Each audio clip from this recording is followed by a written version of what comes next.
welcome to Okaloosa Today and Happy New Year. It's 2017, a brand new season for Okaloosa Today, a new format. The City of Fort Walton Beach and the City of Destin have teamed up again to bring you some wonderful content throughout the year.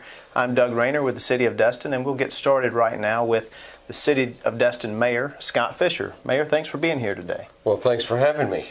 I'm very proud to kick off the first show in the new format. Yeah, you are our guinea pig as well as I am, and I think this is going to work out very well.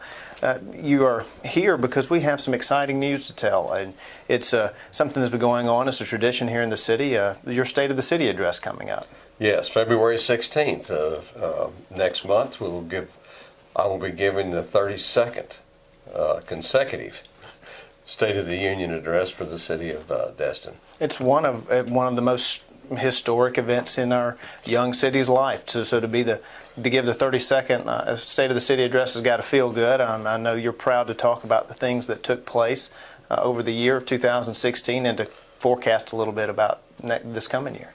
Yes, I'm looking forward to it. It's required by our city charter. This will be our 32nd consecutive State of the City addresses. This will be my first, and it will be February 16th of next month, of course. And I will be giving the address and look forward to any citizen in Destin or anyone interested to please come down and join us. Well, it's going to be a very interesting event. We'll provide a reception about 5:15, and then over at the City Hall Annex where the council normally meets, you'll give that presentation. We have a lot of faith that you'll do a really good job, and that's, again, today we're going to preview a little bit of that and talk a little bit about some of the things you'll discuss in more detail at the event. So let's kind of move into why we have something to talk about, and that's the fact that there's a strategic vision and a planning process that the council goes through every year to create those work plans and move the city forward. And I think we have something to show. It's a visioning strategic plan. And tell us a little bit about the annual visioning process you took place in last year. Yes, last year was my first time, and it's quite extensive. The city council and the key members of the staff meet, and they begin by looking at the direction the city has been going, the vision and plans that the previous city council have, things that have not been completed, things they would have liked to have gotten into and maybe never started. And we begin there and build on that. Many of the council members, of course, will have their own ideas of where the city of Destin should be going.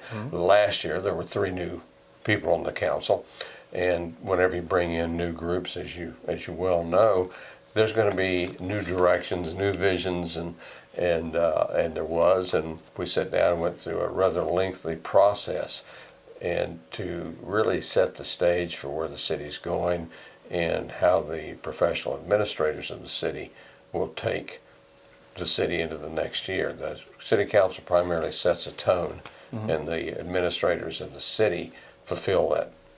That's right. You created that roadmap, and that's really where we'll pick up now, is those accomplishments from 2016 that a previous council had visions for, that your council last year proceeded with, and the administration and worked through. Let's talk about some of those highlights, and one of them was something that's late in the year, the Joe's Bayou Recreation Expansion Area. The city bought some property. Tell us a little bit about that project. Parks have, at least the last few years, have become a very big part of the city of Destin, particularly as far as our spending.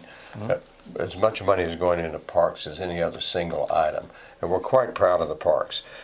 This year we have obtained a new piece of property for Joe's Bayou Park.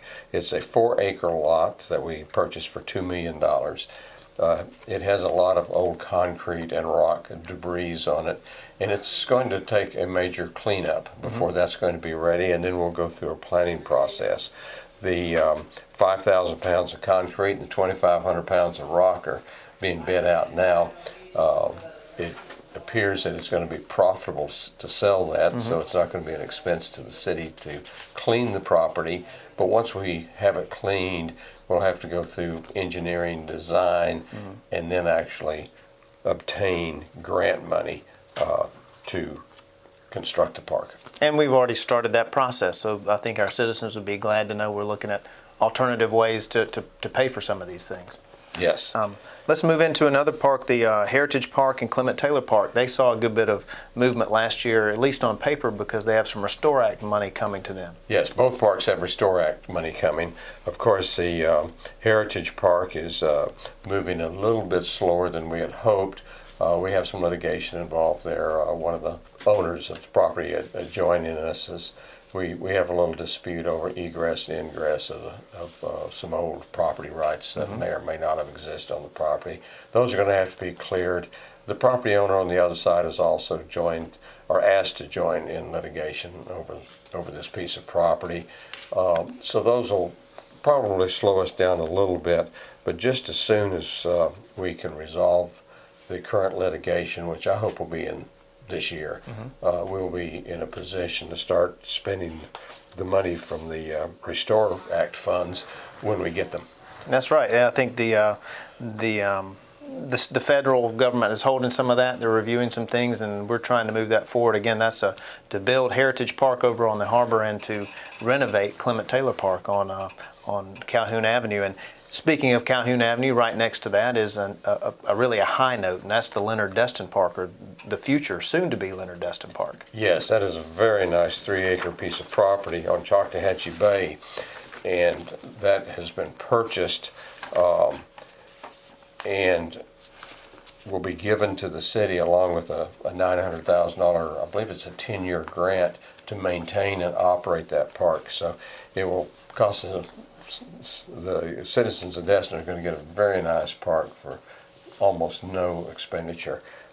With the tax base in the city of Destin, we spend a great deal of time trying to gather grant money to make all of this possible.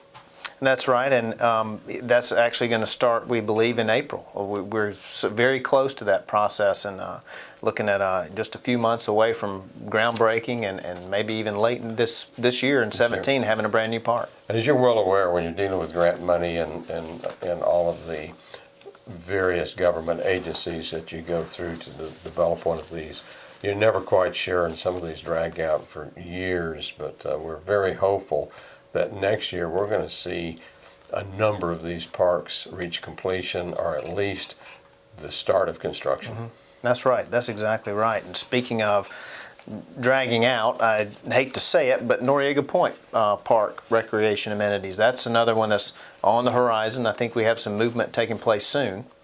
I believe we do. The bids are supposed to go out, or the offers for bids are supposed to go out to the potential bidders this month.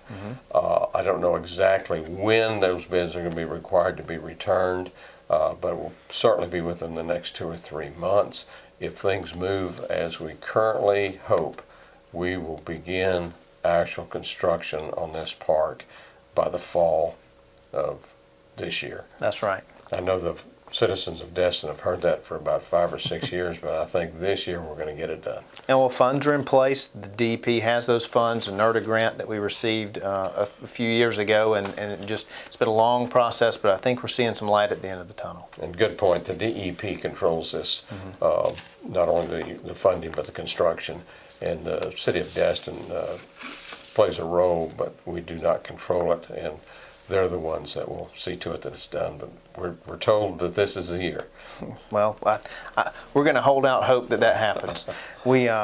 Let's move on through to something that I think has been very high profile, and that's the pedestrian signals that were put on Highway 98 back in July. That's something that was very public. I think everyone was able to understand that and see what that was. But walk us through that, those pedestrian signals over on the highway. Looking forward to the pedestrian signals. I'm sure almost everyone is aware they've been operating now for 6-7 months. They are look to be very effective if people will use them. We had our last fatality just before these were turned on, and we hope that is the last fatality. That's right. That's the main purpose of these cross lights. If folks will use them, I think they're conveniently located, and it breaks traffic up and allows people to get across a very busy street, a very busy and dangerous street, if you don't use the crosswalks. And that's a very good point. As much as we encourage people to come to the harbor it's a walkable area. We want people to be safe, and that's very important. And to put these measures in late last summer, looking forward to the season, spring break, and the summer this year, we're thinking that that's going to make a very positive difference. Definitely, because as we grow, as any growth is always going to be along the water. That's where people want to be, along the harbor. As parking expands and we have the ability to grow the area, it's going to be across the street. We've got to be able to develop a system that allows people to cross that street safely. Let's talk about one more success from last year, and that was our spring break initiative with the Okaloosa County Sheriff's Office. And we're continuing that this year, but tell us why that's important. With the problems of at least one city in Northwest Florida and the things you read about spring break, I was very proud of the way the Sheriff's Department and the city and those involved, the rescue, fire services, lifeguards, everyone came together. We had a very productive summer with, I would say, minimal problems. You're always going to have a few things that get out of hand, and you expect that with the spring break crowd. But I know of no problems that we had this year that weren't quickly contained and allowed our citizens to have their privacy and the use of their properties if they happen to live anywhere near the water. Well, our collaboration with the Sheriff's Office showed that working together makes a difference. Increased presence down there in the Crystal Beach, Holiday Isle areas where we have concentrated spring break crowds really made a difference. And it was important to continue to do that, and we're going to do it again this year. Correct. We're going to do, primarily, we'll probably fine-tune a few things. I'm sure the Sheriff's Department learns something new every year, and we do too. And there'll be some fine-tuning, but basically the program that we did last year will continue into this year, hopefully with the same success. Good. Well, very condensed amount of information, and we'll expand on that on February the 16th, or you will, with your State of the City address. We encourage everyone to come out to that. Again, February 16th, the City of Destin Annex, 4100 Indian Bayou Trail. Mayor Fischer will give his State of the City address. Thank you for being here today. Thanks for giving us a snapshot. Thanks for giving me the time to encourage folks to attend our meeting. I hope they'll all come out. I think they will. We appreciate your time. Stay tuned for the City of Fort Walton Beach next.